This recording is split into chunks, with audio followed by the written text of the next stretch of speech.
제가 매달 물타기를 안 했다면 세워라 내워라 하면서 언제 회복하냐라는 생각을 하겠지만 어쨌든 꾸준히 모아가면서 평단을 내려놓으니까 이렇게 상승할 때는 팍팍 올라갑니다.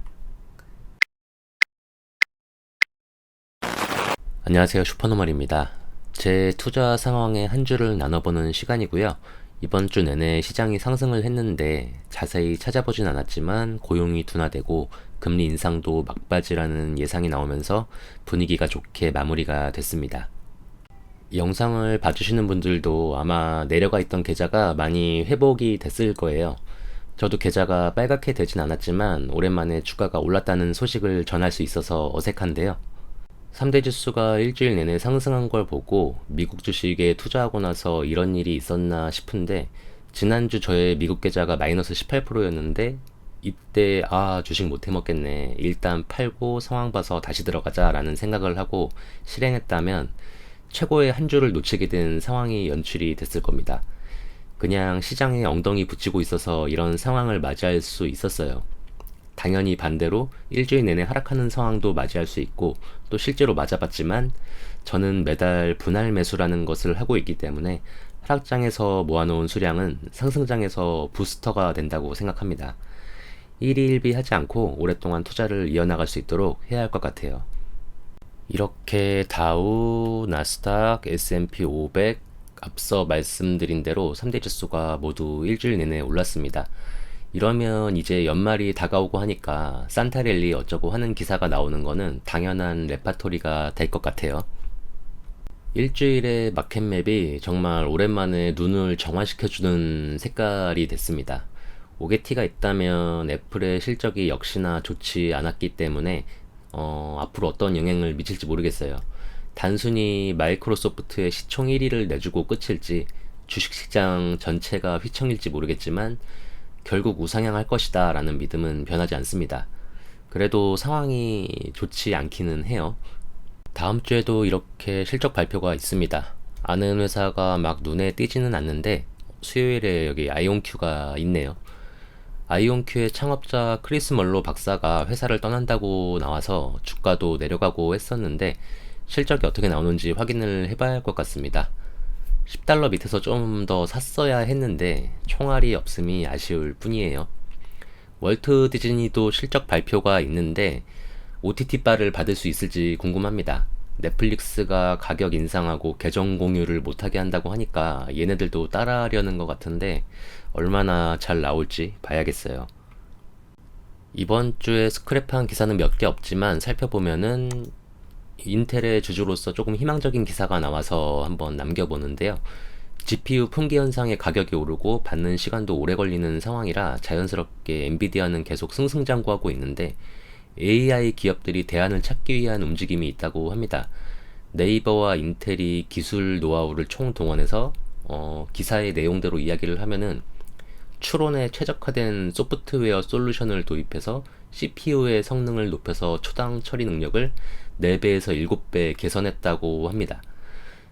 이렇게 보니까 좋은 기술인 것까지는 모르겠고 임시방편 같기는 한데, 어쨌든 인텔이 요새 기사에 자주 나오는 것 같아서 주주로서는 나쁘지 않다고 생각을 해요. 악플보다 무서운 게 무플이라는 이야기도 있는데 반도체 이야기가 나오면 인텔이 아웃 오브 안중 같은 느낌을 받았어요. 그런데 이제 이렇게라도 꾸준히 기사가 나오니까 좋은 것 같습니다. 다음은 애플의 실적 발표 소식인데 4분기째 매출이 뒷걸음치고 있다고 하고 3분기 매출이 월가 전망치보다 잘 나왔지만 중국 매출이 기대에 미치지 못해서 실적 발표를 하고 시간의 거래에서 3.39% 하락을 했다고 합니다.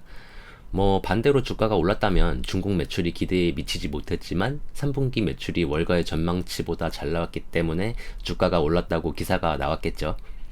아무튼 앞으로도 중국 이슈가 계속 문제가 될 것 같고요. 전문가들은 내년 이후 전망을 나쁘게 보진 않는다고 합니다. 그리고 생성형 AI 시장에 애플이 본격적으로 뛰어들지 않아서 마이크로소프트, 구글에 비해 한 발 늦었다는 평가를 받고 있는데 앞으로 어떤 모습을 보여줄지 지켜봐야 할 것 같네요. 이 정도로 마무리를 하고 계좌를 정리해 보겠습니다. 일단 제가 코인 투자는 하고 있지 않지만 가격 확인 차원에서 보고 있는데 비트코인, 이더리움이 지난주보다 살짝 상승을 했어요. 상승을 했지만 잡코인은 오르지 않습니다. 그래서 제 개인적으로는 코인도 우량한 코인에 투자를 해야 하는 게 아닌가, 비트코인이나 이더리움에만 투자를 하는 게 좋지 않나 라는 생각을 합니다. 이거는 아들 계좌인데 아들 계좌는 뭐 잘 말씀드리지 않고 있는데 삼성전자 때문에 말씀을 드려요. 삼성전자 우선주가 지난주에 마이너스 7% 가까이 됐었는데 마이너스 1.62%까지 회복을 했습니다. 제가 아버지한테 적금 타면 삼성전자 주식 사서 묵혀놓으라고 말씀을 드렸었는데 지난주 같은 상황에 샀으면 좋았을 텐데 아직 안 사셨을 것 같은데 조금 아쉽습니다. 제 계좌는 지난주 마이너스 18%에서 마이너스 9.11%까지 회복했습니다. 역시 세배 레버리지의 변동성 때문에 계좌가 들쭉날쭉하는 것은 어쩔 수가 없네요. 제가 매달 물타기를 안 했다면 세워라 내워라 하면서 언제 회복하냐라는 생각을 하겠지만 어쨌든 꾸준히 모아가면서 평단을 내려놓으니까 이렇게 상승할 때는 팍팍 올라갑니다. 계좌를 살펴보면은 인텔이 많이 회복을 했습니다. 지난주에 35달러였는데 이제 조금만 더 오르면 회복할 수 있겠는데 라는 생각이 들기 시작하고 있어요. 그리고 오리진 머티리얼스가 상승을 해줬습니다.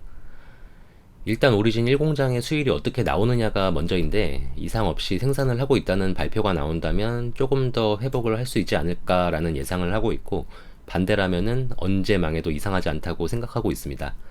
쉽지 않을 거라고 생각을 하고 시작했기 때문에 감수를 해야죠. 세배 레버리지 종목들도 회복을 했는데 속슬이 지난주에 마이너스 30%가 넘었는데 마이너스 16%까지 올라왔습니다. 물타기한 보람이 있어요. 그리고 이번 주 월요일에 조금 깜짝 놀랐었는데 리얼티 인컴이 45달러까지 떨어져서 뭐야 잣됐다 이거 뭔 일이 일어난 거야, 세배 레버리지도 아닌데 하면서 찾아봤는데 뭐 어디를 인수합병한 게 이유 같았는데 또 아무 일 없던 것처럼 화수목 금요일에 상승을 하면서 다시 50달러를 넘어갔습니다. 여기도 금리 인상을 멈춘다는 예상이 긍정적인 영향을 미친 것 같고요. 조심스럽게 저점을 찍은 게 아닐까라는 예상을 해봅니다.